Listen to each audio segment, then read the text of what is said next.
খুঁজি তোকে আর কিসে। হ্যালো টুকিরা, আসসালামু আলাইকুম। সবাই কেমন আছেন? হ্যাঁ, আমিও মোটামুটি আছি, কোনো রকম না থাকার মতো। আজকে আমি তোমাদের কাছে কিছু বিচার দেব। আজকের সম্পূর্ণ ভিডিওটা সবাই মনোযোগ সহকারে দেখবা। চলো শুরু করা যাক।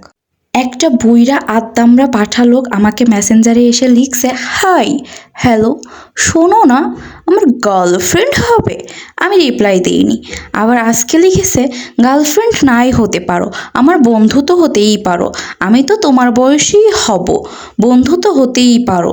আমার বয়সী? বয়স তো ৮০-৯০ হবেই, আমার বয়সী কেমনে হইল?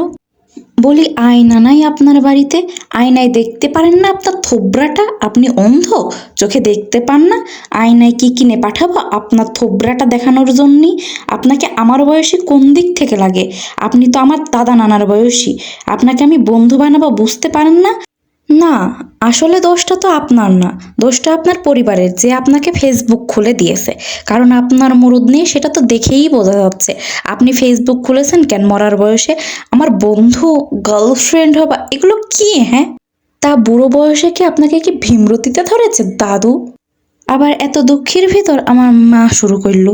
একটু আগে আমার বাবা আর মায়ের মধ্যে ঝামেলা হয়েছিল, আমার বাবার লুঙ্গি আমার মা কাচতে ভুলে গেছে। তো তোমরা ভাই তোমাদের মতো ঝগড়া করছো, করো, ভালো কথা।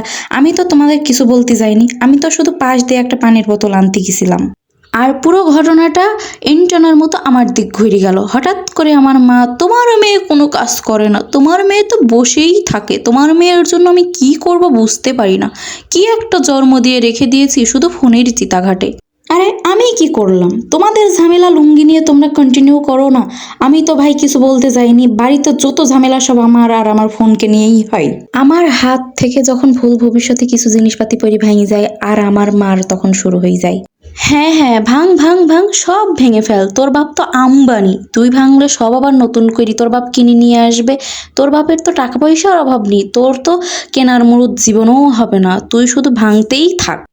আর যখন মার হাত থেকে কিছু ভেঙে যায়, ওইটু আমার দোষ, তখন চিল্লাবে, এগুলো এখানে কে রেখেছে, এগুলো তো এখানে রাখলে ভাঙবেই, আমার কি দোষ? আমি কি চোখে অত দেখতে পাই নাকি? সারাদিন কাজ কাম করি, খাটি মরি, অত দেখে কাজ কাম করা যায়? হ্যাঁ, নিজেও ভাঙবে, লোককে দিয়েও ভাঙাবে।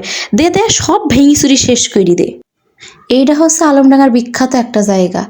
এই যে ঝোপঝাড়গুলো দেখতে পাইছি, ঝোপঝাড়ের ভিতরেও আমি অনেককেই দেখেছি, সব চিপা চাপার ভিতরে ঢুকে বসে আছে। জায়গাটা যত সুন্দর, এই ঝোপঝাড়গুলো তার থেকেও বেশি সুন্দর। আলমডাঙ্গার মানুষজন এই জায়গাটা চিনে থাকবেন। আর এই জায়গাটার লোকেশন কোথায়, আপনারা যারা যারা চিনেন সবাই অবশ্যই কমেন্টে বলে যাবেন। এতক্ষণ আমার বকবক শোনার জন্য আর ভিডিওটি সম্পূর্ণ দেখার জন্য শেষ পর্যন্ত সবাইকে অসংখ্য ধন্যবাদ। সবাই ভালো থাকবেন, সুস্থ থাকবেন, আল্লাহ হাফিজ।